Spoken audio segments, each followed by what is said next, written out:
Hey guys, welcome back to Inchworm Gardens. My name is Jared and it is a beautiful spring day here in Middle Tennessee, Zone 7A. We've had the best weather for the past week. It's been warm at night, hot during the day, a lot of sun, and a lot of rain, which is the perfect recipe for a lot of plant growth. So the garden is absolutely loving it, it's flourishing. So I wanted to give you guys a full tour and show you everything that we got growing. All right, let's get started. All right, so walking into the garden, first thing we have here is this gold flame honeysuckle. These flowers just opened up yesterday. Very pretty. This pot of mint coming on its third year now. A couple big tomatoes here. That's a big boy beefsteak style tomato, and this is the black Krim. Both very happy and doing well growing in the ground right there. We just put down some fresh wood chips too. Looks real nice. These are some walking onions. These are a real strange guy.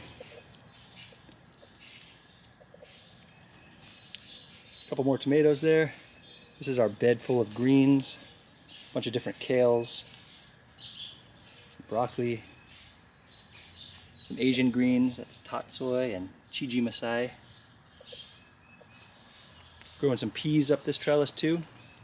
Got a couple pea pods coming on. This is the first 13 pea. Grows a real long pod and usually has about 13 individual peas in it. Looking forward to those. This is going to be a bed full of okra. Getting a little bit of a slow start, but we got some sprouts down there. Here's our cattle panel trellis. Growing a few things up it this year. We have the loofah. Look how big those leaves are. So probably gonna have to take one of those out because they're a little close. Some cucumbers. We're gonna grow it up that side of the trellis. On the other side we have some more green onions. This is a mustard, a violet purple mustard, has these really pretty purple leaves. Some broccoli rapini back there going to flower. Growing this wasabi mustard. This is another kind of mustard, has these cool leaves and a nice spicy wasabi flavor. This is our new bed that we turned into a perennial garden. So this is all perennial flowers back here. Some milkweed, some echinacea, purple coneflower in the back. This weed that popped up, I think it's goldenrod, some bronze fennel. So looking forward to a lot of flowers in there. These columbines are looking just really nice.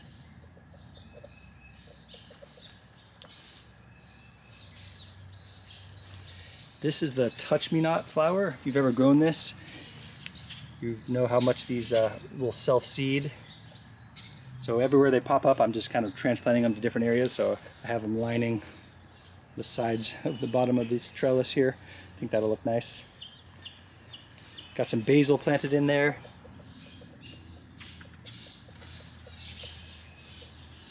This was a volunteer bee balm. It's going to be going to flower soon. Some radishes. A couple peppers in pots. This is a prairie fire tomato. It's looking pretty happy.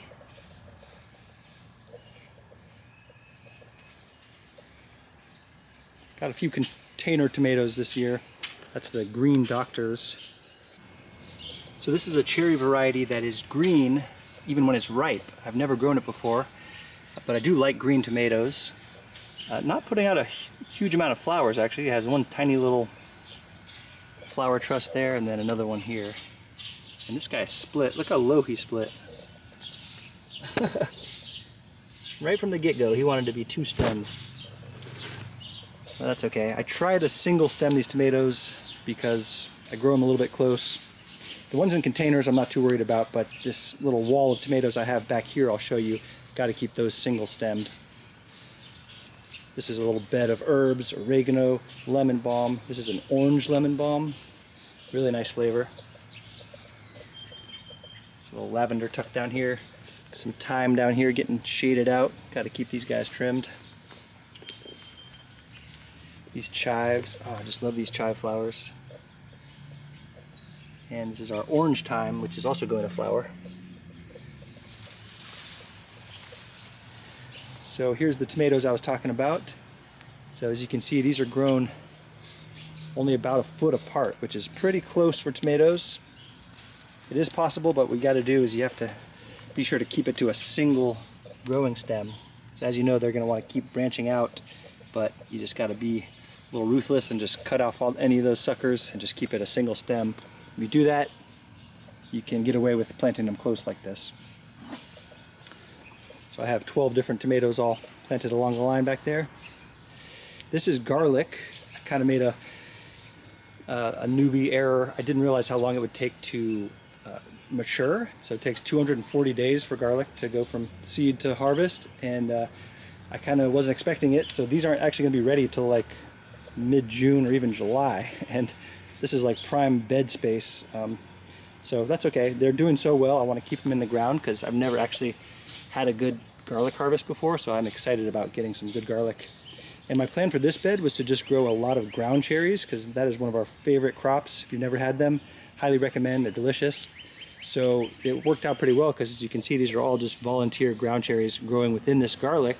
So when the garlic's ready to come out, I'll just gently pull them out and everything else will be established and it won't be bothered or set back in any way. So that's working well. So this is pretty much all ground cherries. And then a nice big tomatillo. This is the Queen of Malinalco, I think it is. It's a big yellow variety, super sweet. I've never tried it, but I'm looking forward to that. We have a white currant tomato growing in this bucket. And you can see I let it go to 2 growing stems there.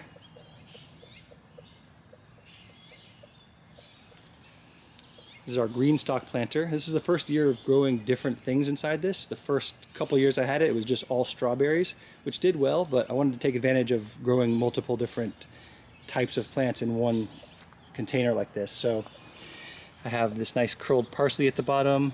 This is a ball basil, it'll stay small. And I have the orange hat tomato up here, which will also stay small. It's a micro tomato. And then this is, it's called blue honeywort, which will be tall blue flowers at the top. So I think that will look really nice. I realized that anything at the bottom is just too shaded out. I did have cilantro down here, but they just did not get enough sun, so there's nothing growing down there. So at least have 4 pockets to grow. So that's fine. Be some tomatoes, some peppers tucked in here. Again, this was gonna be all peppers, but we got the garlic in the way. This is the Miss Jekyll Love in a Mist flower. Really pretty flower with this little fine foliage, and then it puts out these cool seed pods. That one's still green, but it'll get brown, and then that will self-seed real easily also. I didn't plant those. It's been 2 years since I planted any of those seeds, but they come back every year.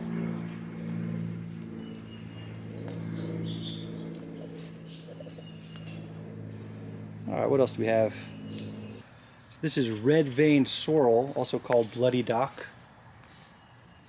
I like how that looks. So we planted it close to our little chicken tower here, so the chickens can come in and nibble on this side, and then we can harvest the greens on this side. Really pretty leaves. But as you can see, we got a chicken came out the other day and started nibbling on this side too.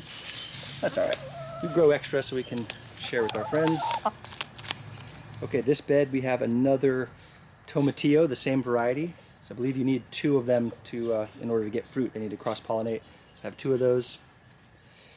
This is some random flowers. That's a poppy that volunteered from last year. We're just letting it grow. These really pretty bachelor buttons. You can see the value of having things come back or self-seed. So this is all just volunteers, this big plant here, and then this other one here. And then here's the ones that I started from seed inside, so much smaller. So it's nice when you have plants that can just come back every year or reseed themselves easily. Some other flowers in here. This is stocks. This is like a scented flower that's in the, I think it's like in the broccoli or kale. It's a brassica. It has these nice scented flowers. I've never grown it before, but looking forward to having some of those. This is some daisy and calendula, and then some borage in the corner there. So Just a couple different flowers in that bed. Here's some more of those touch-me-not flowers. I'm just kind of planting them along the edges of the beds wherever I can. Yeah, here's a sun gold tomato planted in the corner.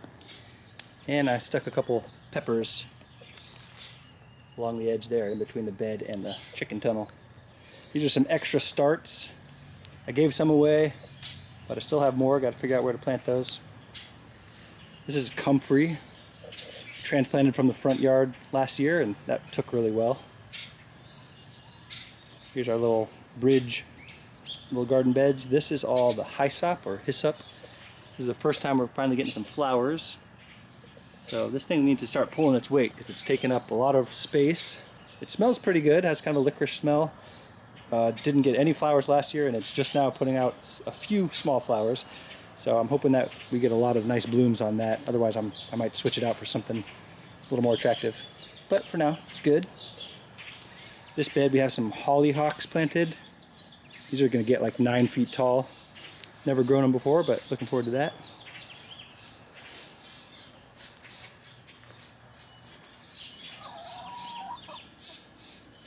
Just another look at the garden. That's pretty much all of it. I can show you a little side of the shed here. I have some nasturtiums in that hanging basket. Some strawberries I moved from the green stalks, planted them down here.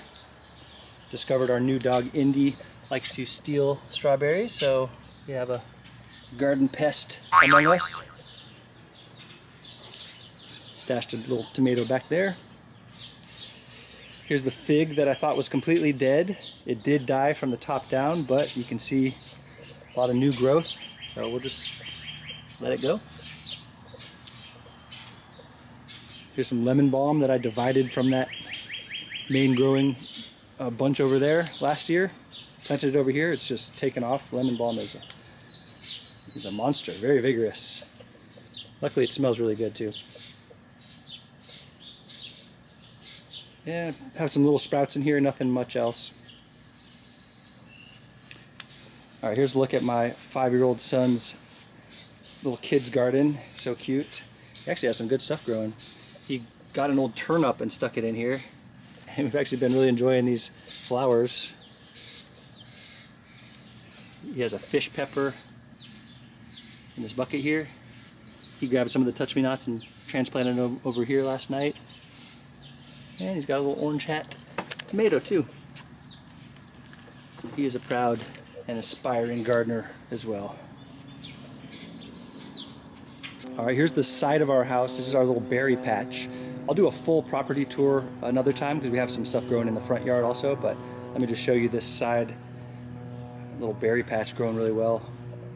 Big old blackberry canes in the back, some blueberries, some golden raspberries. Just this morning the kids were harvesting them.